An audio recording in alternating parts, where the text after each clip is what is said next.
Next up is Bolt.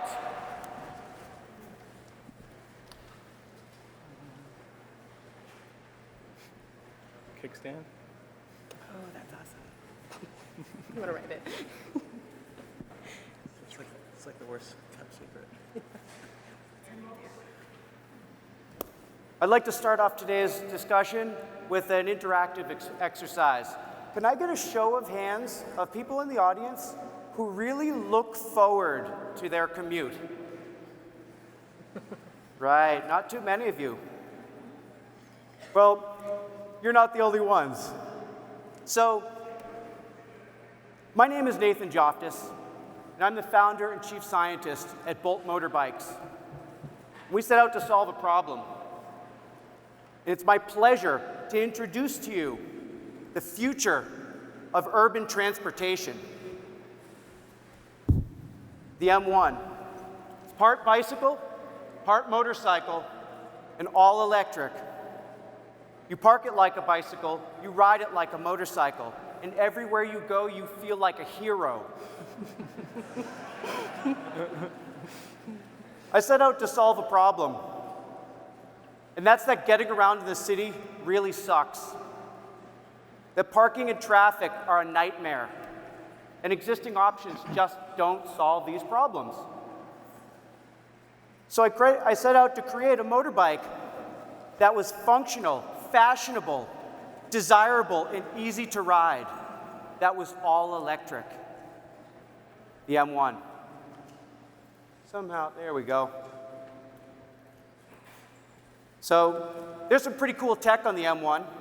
It's the highest performance and most motorcycle-like experience of any electric bicycle.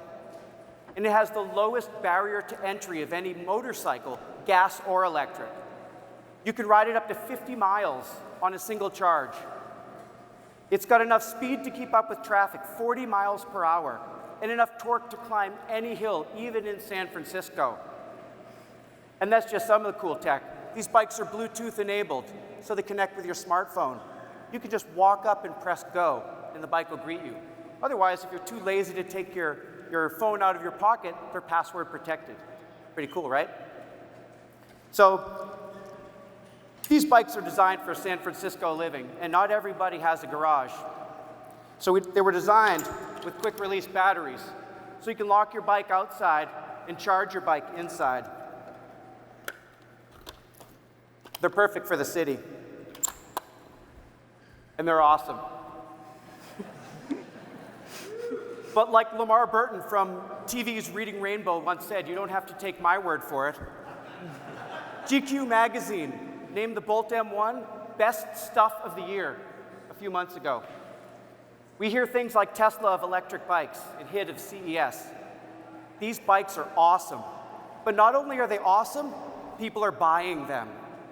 In October, we set crowdfunding history with the highest priced item ever to be fully funded on any crowdfunding campaign. We partnered with the largest West Coast bike. Let's hear it for Bolt. Big All round right. of applause. Well, that's really cool. Thank you for the opportunity. Question from our audience. A question from our judges. Go ahead. You got cut off there. What is the price point? Price point at $5,495 gets you the M1 that you see here, our 5-hour smart charger, and a 1-year tip-to-tail warranty. So in light of the fact that it's Bluetooth enabled, do you sort of ever see this being part of a broader last mile rideshare program? That is absolutely an option. Because it's Bluetooth, you can pass your key to your friend, or just like the rideshare programs. Absolutely. What kind of regulation or what kind of license are you going to need to ride one of these things? That's a great question.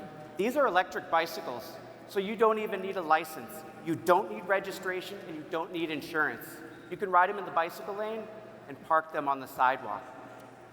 Can you What would make compare that a the motorcycle? Bolt M1 to a Vespa?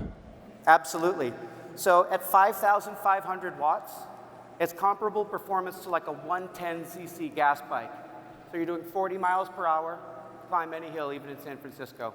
So it's about the same? It's a trade-off between Vespa and Bolt, or? Oh yeah, absolutely. If you're interested in getting a scooter for getting around the city, which is really popular and getting more popular, you absolutely should consider a Bolt. And diving deeper there in terms of who the target customer is, do motorcyclists want a bike-like option, and do bicyclists want a motorcycle-like option? Good question. A little from column A, a little from column B. Our founding team is our motorcycle riders. We have 50 years and 150,000 miles of experience.